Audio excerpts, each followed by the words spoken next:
Assalamu alaikum dear students, welcome to the first semester diploma biochemistry class.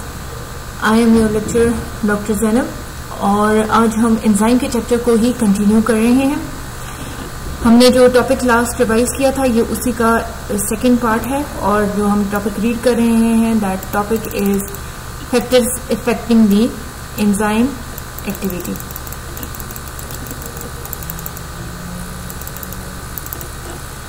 In factors affecting enzyme activity के अंदर जो हमने factors start किए थे, हमने कहा कि फैक्टर्स कौन से हैं जी। Enzyme concentration, substrate concentration, presence of a cofactor, temperature, pH and inhibitor. Inhibitor में से हमने इरिवर्सिबल इनहिबिशन को कंप्लीट कर लिया था और आज हम रिवर्सिबल इनहिबिशन जो है इसके बारे में स्टडी करेंगे।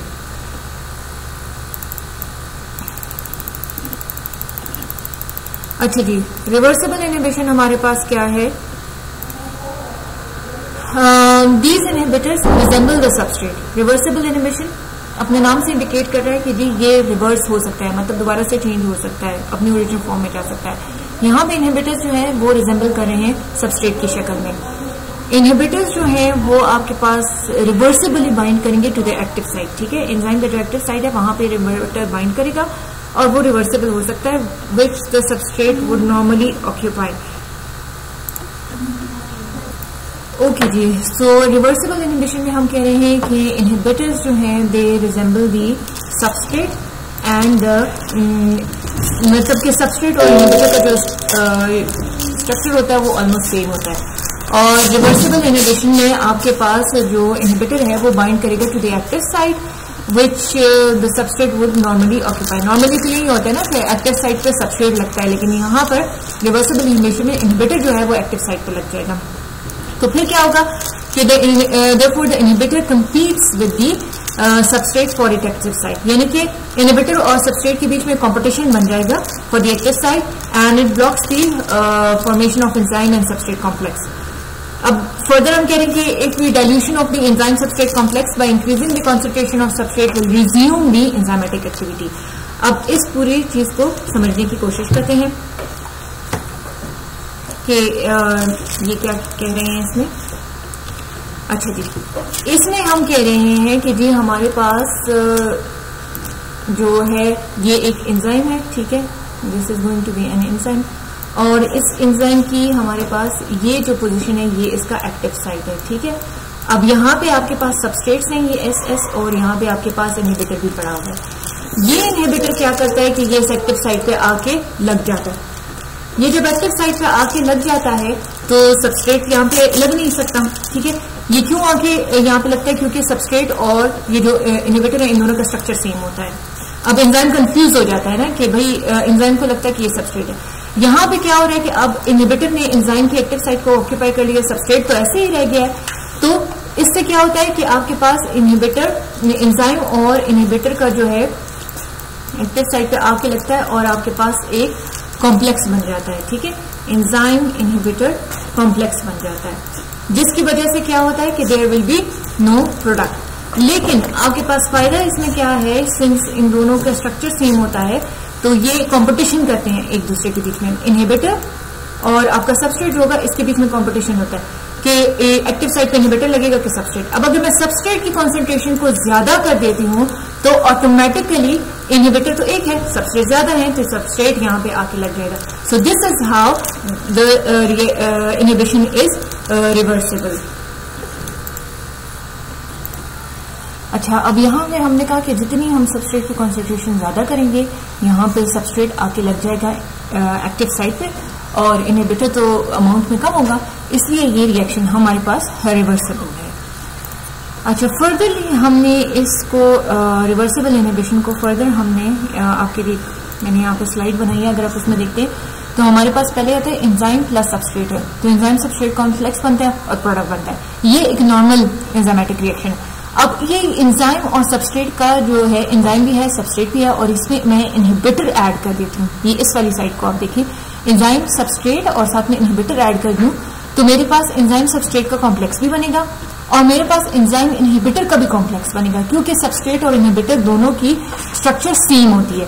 तो अगर एंजाइम और इनहिबिटर का कॉम्प्लेक्स बनता है तो प्रोडक्ट नहीं बनेगा, एंजाइम और सबस्ट्रेट का कॉम्प्लेक्स बनता है तो हमारे पास प्रोडक्ट बनेगा, ठीक है। इसीलिए हम कह रहे हैं कि जो रिवर्सिबल इनहिबिशन होती है वो हम रिवर्स कर सकते हैं bye increasing the amount of substrate. Further हमने रिवर्सिबल इनहिबिशन को दो टाइप्स में डिवाइड किया है। वन इज कॉम्पिटिटिव इनहिबिशन और दूसरा हमारे पास है एक हमारे पास कॉम्पिटिटिव इनहिबिशन है और दूसरा हमारे पास नॉन कॉम्पिटिटिव इनहिबिशन है। आप अपनी स्क्रीन पे देख सकते हैं। इसमें पहले हम डिस्कस करेंगे कॉम्पिटिटिव इनहिबिशन को, ठीक है। अब कॉम्पिटिटिव इनहिबिशन, लफ्ज कॉम्पिटिटिव निकला है कॉम्पिटिशन से। So there is a competition between the substrate and inhibitor.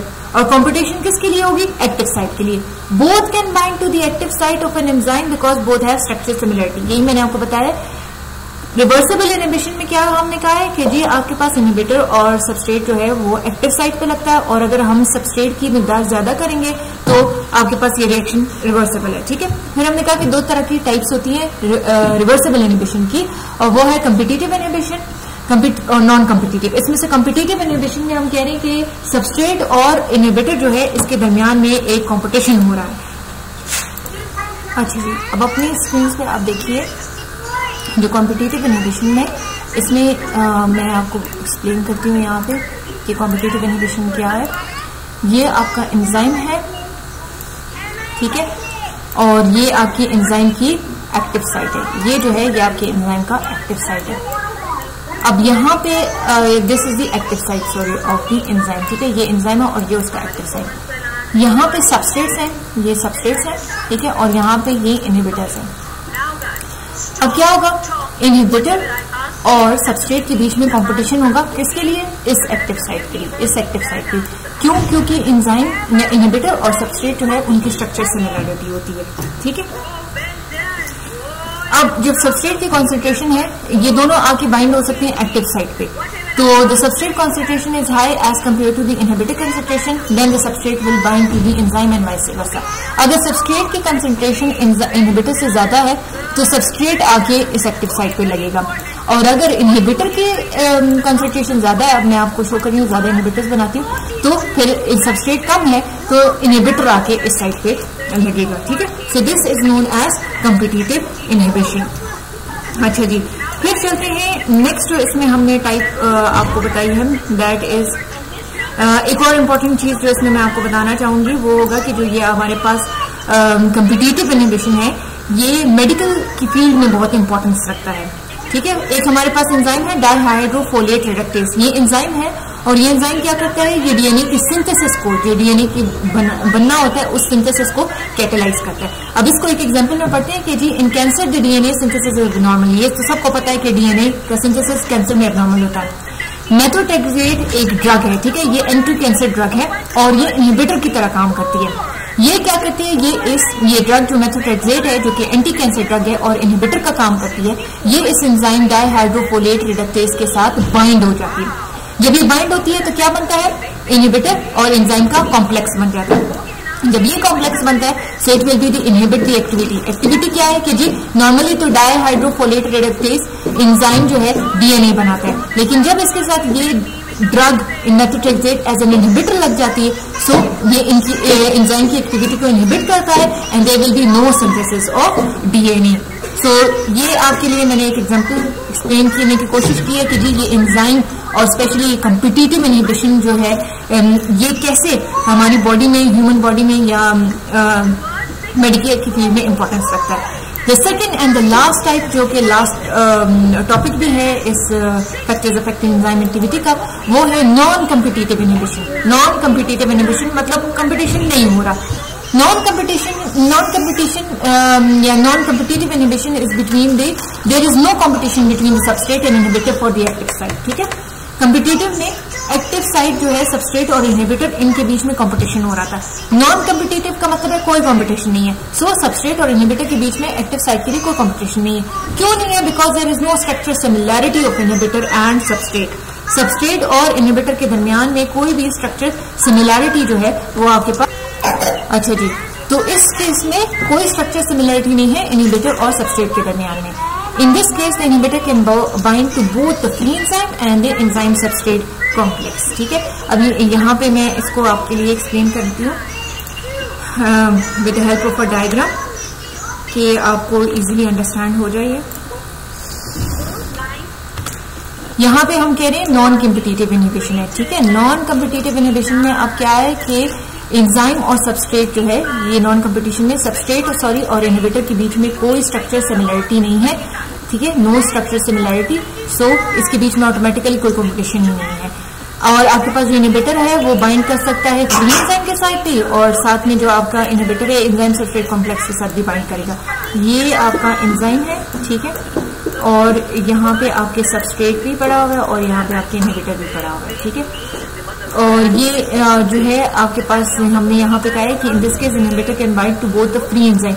अब आपके पास अगर खाली भी एंजाइम पड़ा हुआ है कहीं पे, ठीक है, तो ये इनहिबिटर जाके इधर भी जो आपके पास ये सबस्ट्रेट तो आके यहाँ पे लग जाएगा, तो ये आपके पास एंजाइम और सबस्ट्रेट का कॉम्प्लेक्स है, तो इनहिबिटर यहाँ पे भी लगेगा।